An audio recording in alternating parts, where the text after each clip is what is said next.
Hello. Here we are again, and I'm looking forward to this evening. I've had an interesting several weeks. I've had lots of conversation with people, and I want to share, how shall I say, a spiritual, not a religious journey. I awakened several weeks ago in the middle of the night. Very unusual for me. I'm one of those people who's very fortunate and sleeps through. And if you remember, I was graduated college in the middle 1950s, and that was a totally different world. And I would spend an hour and a half in the morning going to school, an hour and a half at night coming home. That changed when I became a member of the basketball team and had a dorm room, but I still came home on weekends. And I learned to sleep. It was safe on the New York City subway, an hour and a half each way, and that has carried over into my adult life. I was awakened in the middle of the night, and there was a voice there, and you can accept it. It could have been my child self, or maybe it was an apparition. But the thought said, waiting for love. And that was it. Waiting for love. I was extremely excited. I thought about it. I fell back asleep. And I rarely have dreams, but when I awakened in the morning, I had forgotten the dream. And the only part that I remembered was waiting for love. My initial thought was WAIT. And then it dawned upon me, and it's what I want to discuss with you.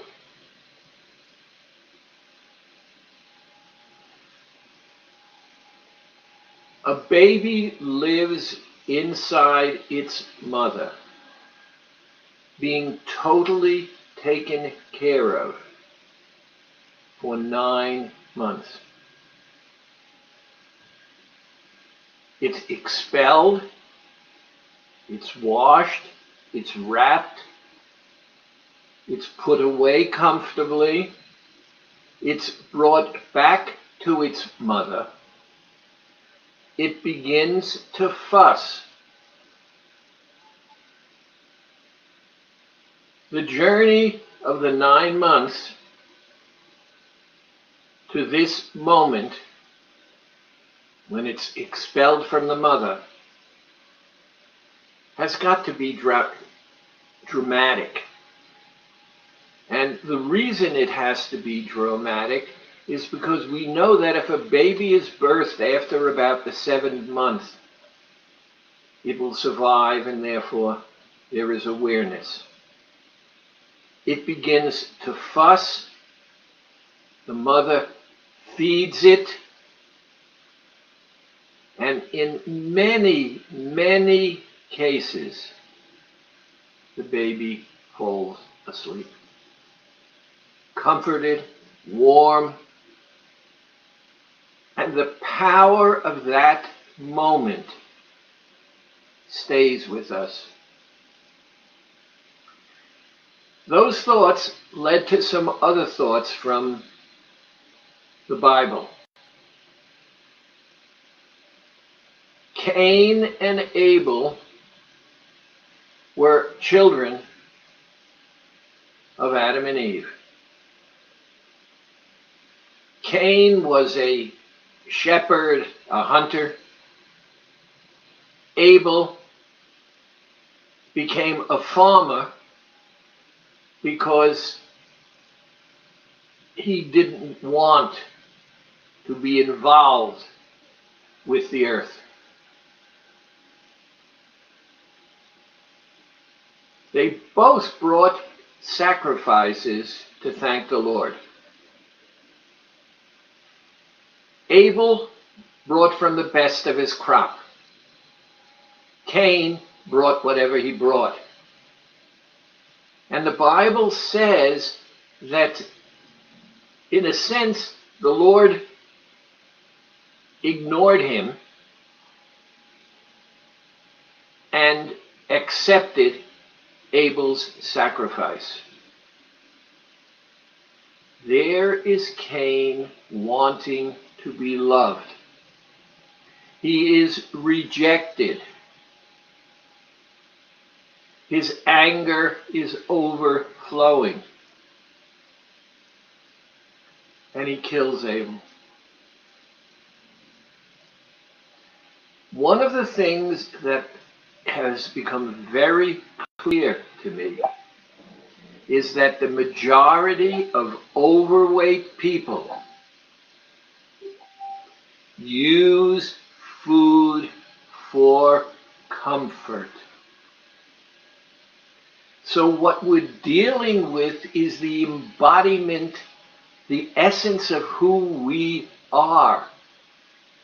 From almost the moment of birth.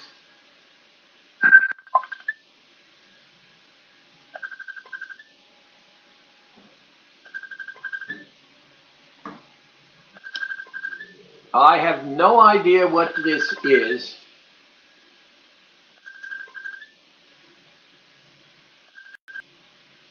Hello?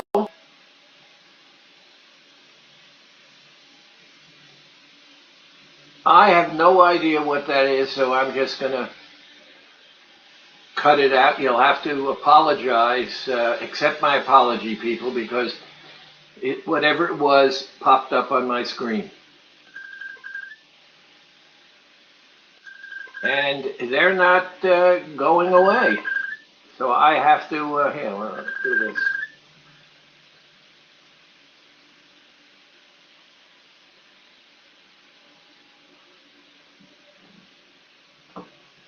It says someone wanted to chat with me, and I don't know how they found me, but not for me. Now, listen very carefully.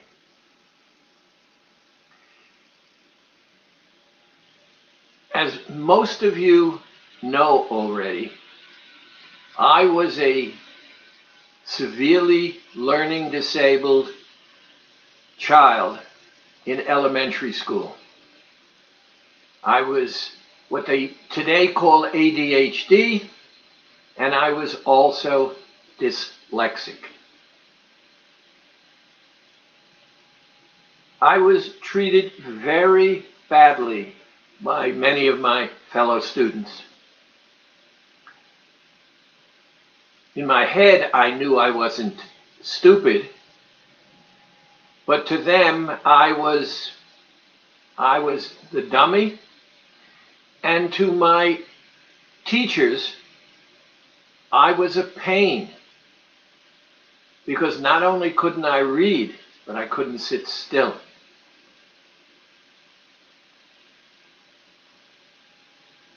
In second grade, my second grade teacher sent me out, and I found out afterwards because one of the girls shared with me.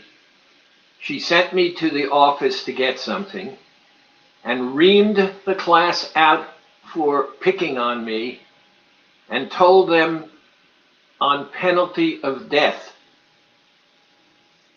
they'd better be nice to me.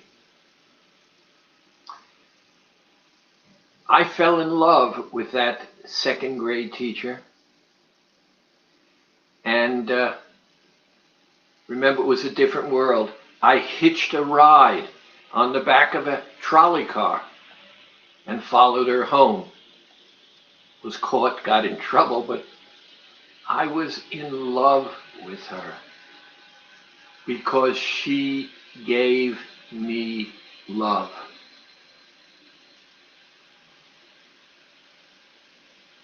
One of the things that I discovered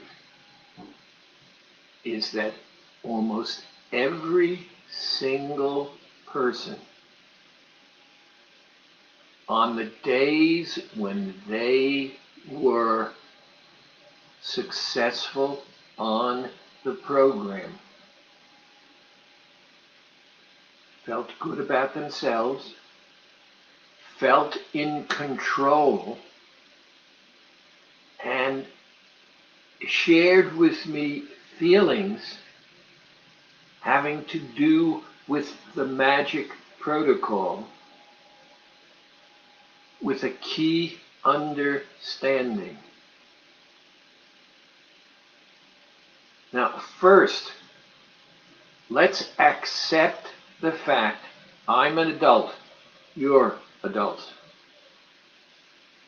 If I decide to do the program, that's a good thing. If I decide not to do the program, that's okay too. Neither is better than the other. It's an adult decision. How and why I do it is more important. I don't think I've ever, and I'm excluding the word narcissism. That's narcissus for those of you who live in Rio Linda. Sat on the edge of this pool and fell in love with her own reflection.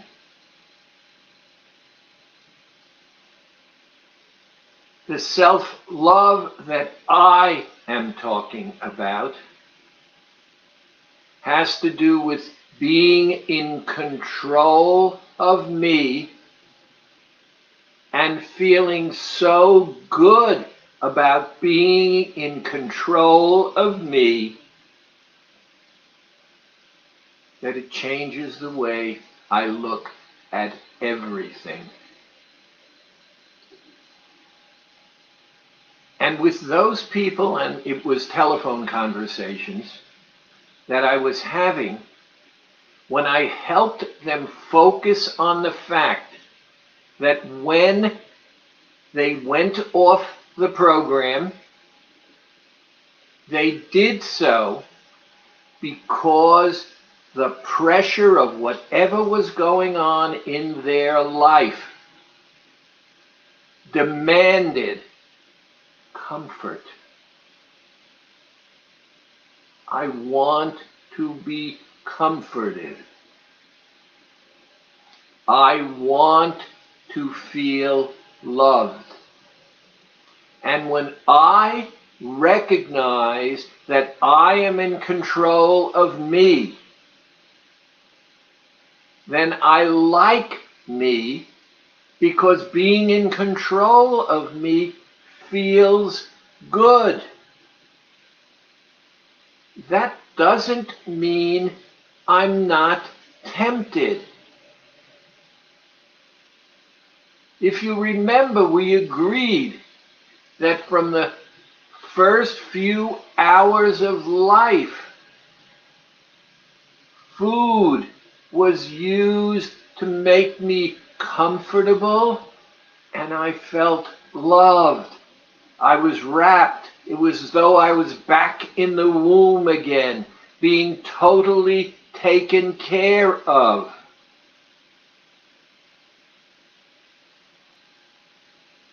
I'm not 70, I'm not 60, I'm not 50, I'm not 40 any longer. But I see I have been trying to relate as though.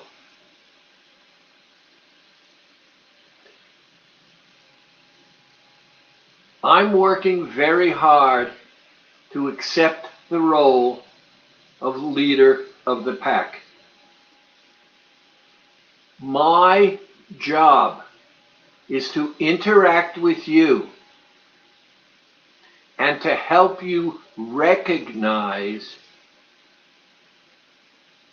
how your history from when you were a child to today, particularly if you are overweight, that you became overweight to find that feeling of comfort and love,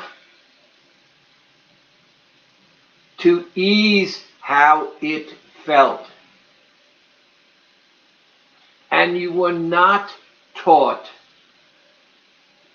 to take that feeling of comfort and recognize how you could control you.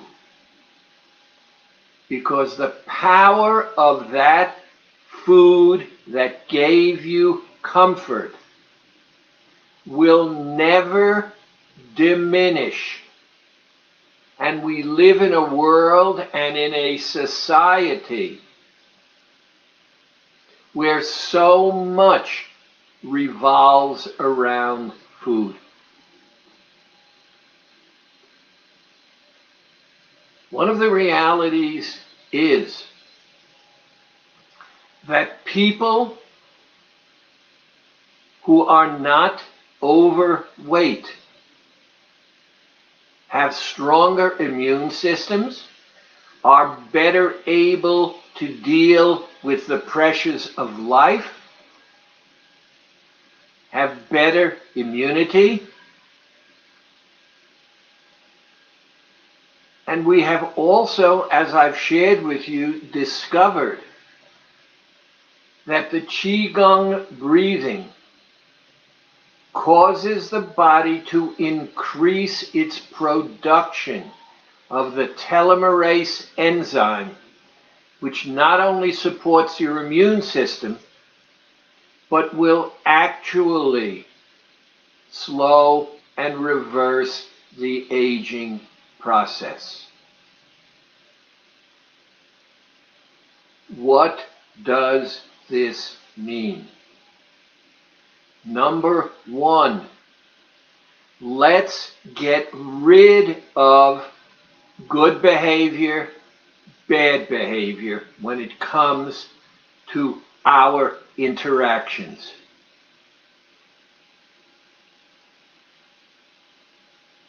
Number two, there has to be some kind of structure in your life.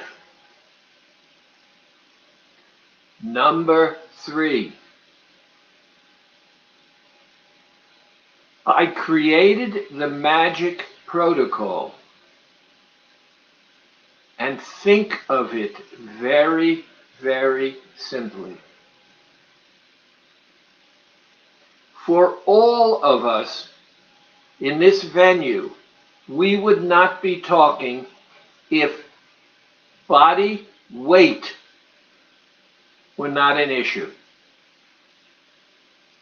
So we are dealing with body weight, and we're also dealing with the fact that that weight is impacted by our food intake.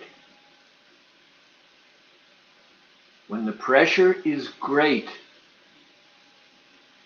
it's extremely difficult to ignore the temptation and do something else. And when we are dishonest with ourselves, it makes things worse.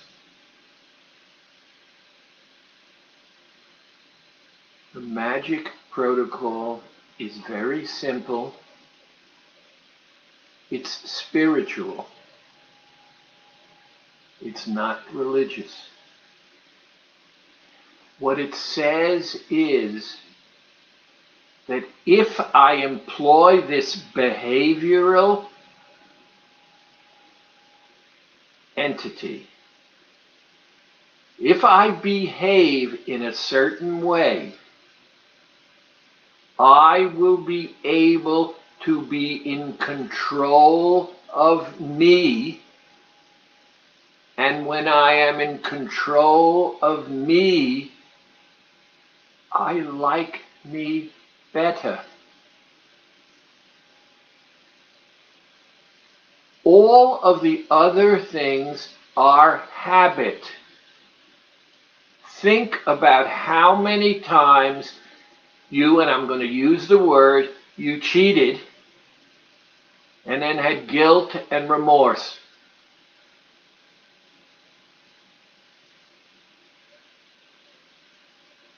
No more. What these people and I discussed was the fact they had gone off. They accepted the fact that they had gone off. And we agreed to forgive ourselves because immediately we try to correct. And as we employ the magic protocol, every day we do so, it becomes easier to employ it. And the reason we employ it is because it gives us the power to ignore the temptation and move on. But it does something else as well.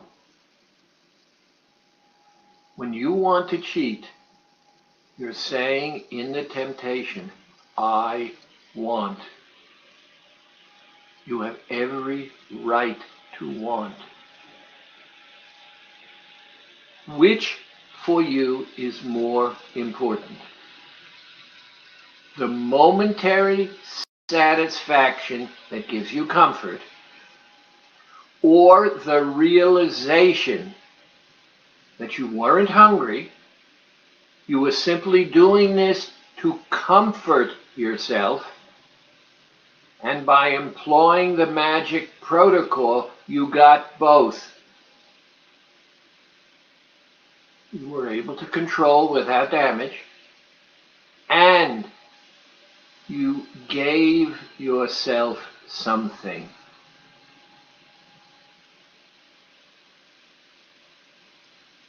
The second thing was that the interaction between myself and the individuals that I was talking about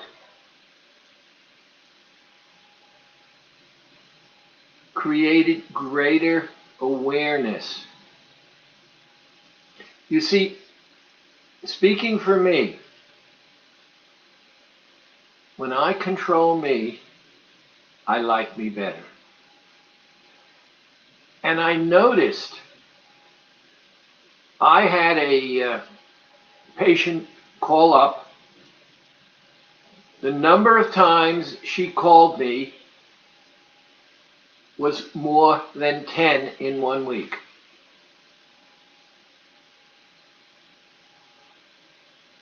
When I stepped back, I recognized she was needy. But the moment I recognized that she was needy, I responded to her with total calmness and respect. And when I treated her in that way, she calmed down and took better care of herself. And I got the reward. I liked me better because I didn't give in to my, it was there, irritation, annoyance. I didn't see it except after about the third time. And I realized she felt that I had the power to comfort her. And I did so by helping her comfort herself. By the time we did 13 days, I now get a call maybe twice a week. She's not holding back. She likes calling me. She likes the information I give her. She likes the advice and things that I suggest. But she's more happy with the fact that as she is gaining more and more control over herself, that self that was lost to her, the self that said you're not capable, the source that said you're needy, was simply behavior that was built into her life from childhood. All of us are much more capable of doing what we do. But when habit strikes, it's thoughtless.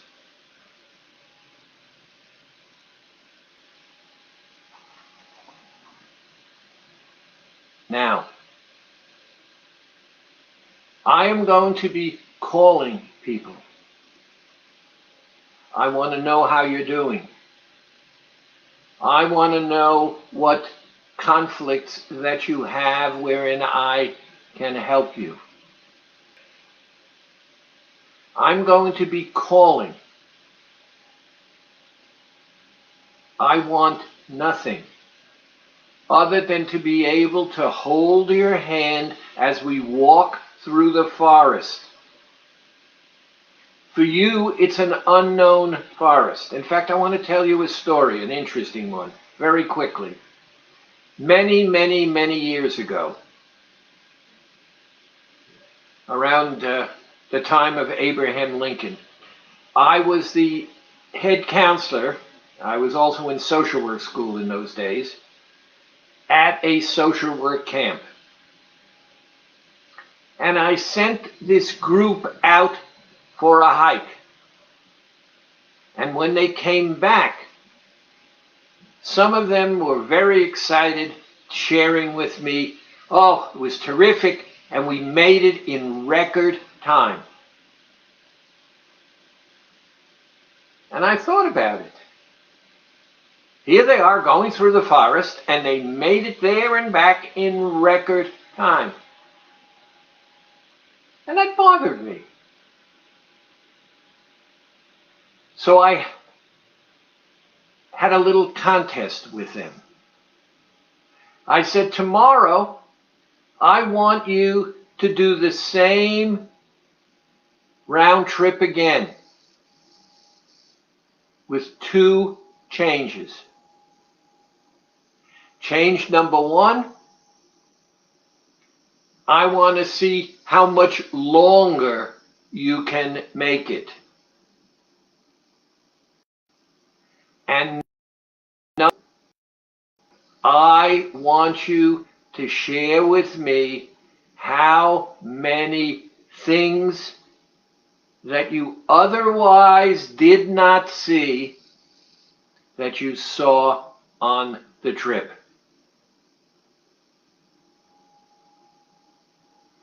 Learning about yourself is part of this journey of AccuWait. We are all waiting to be loved. But if I love myself, if I am in control of myself, I don't have to wait, because it feels so good knowing that this guy that I like is in control of himself, and that makes him feel absolutely marvelous.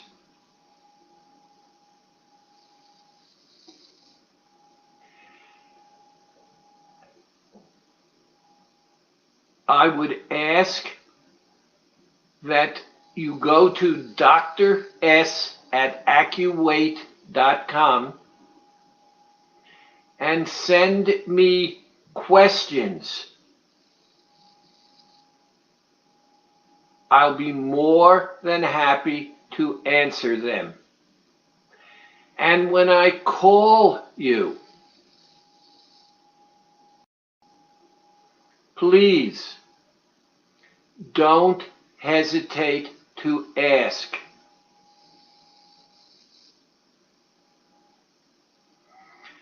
I want this journey to be an absolutely enjoyable one.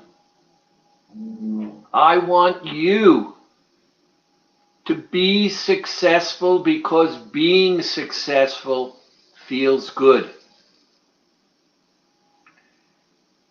And there's something I absolutely believe in, and that is the universe is totally interconnected, and that like attracts like. So what we send out into the universe is going to attract what's similar, and it will change our lives. It will help us maintain, and I will work very hard to do more of these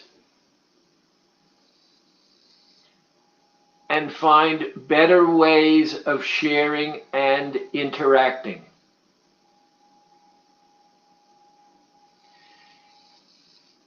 Thank you for inviting me into your space. I hope I have opened a door for our interaction and greater introspection and learning. To your continued success.